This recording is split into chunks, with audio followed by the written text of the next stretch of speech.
Mais où est-on ici? Ça paraît assez grand. Pierre, nous sommes à la cave du Moulin de la Roque, hein, qui regroupe à peu près 170 adhérents ici sur la structure. C'est là où sont apportés l'ensemble des raisins pour être vinifiés, élevés et commercialisés. Et qu'est-ce que vous produisez exactement? En fait, nous produisons ici majoritairement de l'appellation Bandol.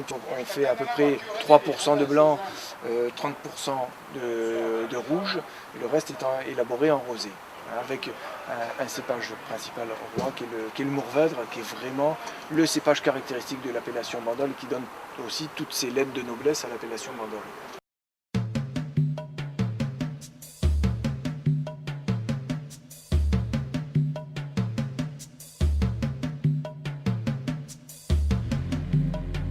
Nous avons souhaité à cette période-là engager l'ensemble, l'intégration de cette notion de développement durable à l'ensemble de nos activités et bien mesurer effectivement quel pouvait être l'impact sur l'ensemble des acteurs de la filière, nos acteurs, qui ce soit effectivement nos adhérents, hein, donc nos producteurs, nos vignerons, les salariés, les collectivités locales et l'ensemble de nos fournisseurs et clients. Pourriez-vous nous donner quelques exemples de cette implication dans le développement durable? C'est une démarche un peu pilote au niveau viticole, puisque nous avons engagé cette démarche-là avec 11 confrères sur l'ensemble du pourtour méditerranéen, avec un laboratoire qui est l'Institut coopératif du vin, qui nous aide dans la réalisation, dans la mise en place de cette démarche-là.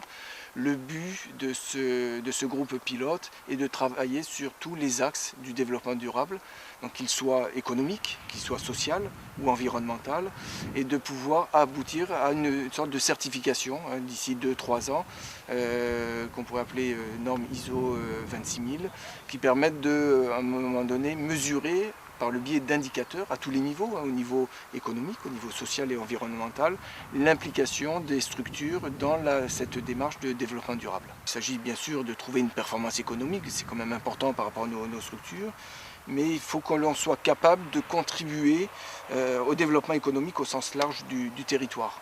Donc ça, c'est vraiment pour nous le volet économique. Deuxième volet pour nous, qui est le volet social, c'est de prendre en compte toutes les interactions sociales que vont générer nos activités, que ce soit avec l'ensemble de nos partenaires, que ce soit effectivement l'ensemble des collectivités, l'impact que l'on peut avoir sur l'emploi au niveau social.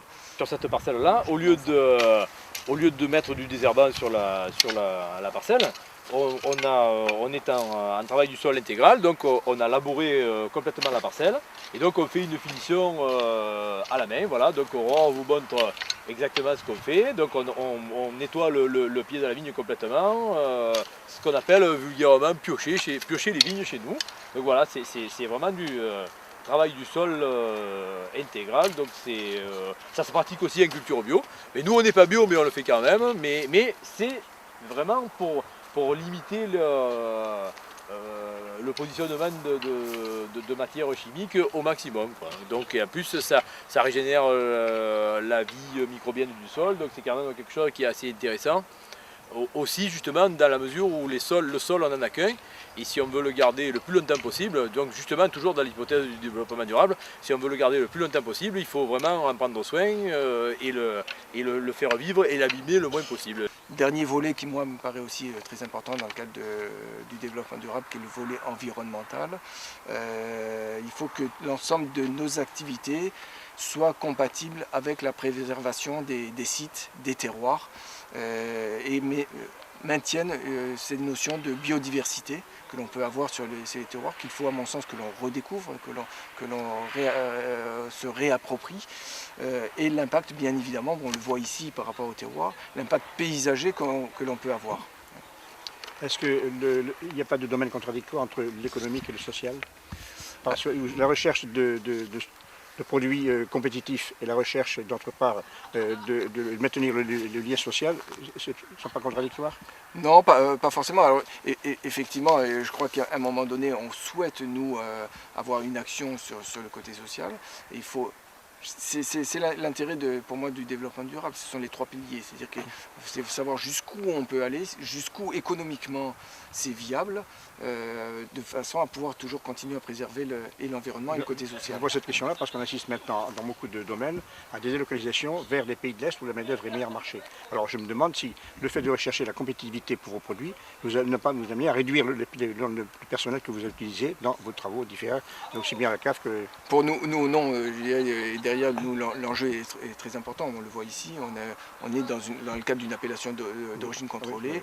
La notion de terroir ne peut pas être délocalisée. On a une force qui fait la force des appellations d'origine contrôlée en France, qui est cette notion de terroir. Je dirais qu'on ne peut absolument pas délocaliser. Donc effectivement, pour nous, c'est de pouvoir asseoir, maintenir, pérenniser ces terroirs-là, pouvoir laisser entre guillemets à nos enfants un terroir qui soit préservé, qui respecte vraiment l'environnement. Nous venons de visiter le domaine de la Roque en compagnie de M. Xavier Rac, qui est œnologue, et nous avons été très heureux de rentrer en contact avec des viticulteurs de la région et de parler avec eux du développement durable. Écoute, Pierre, merci pour cette... C'est à nous de vous remercier pour cette charmante visite.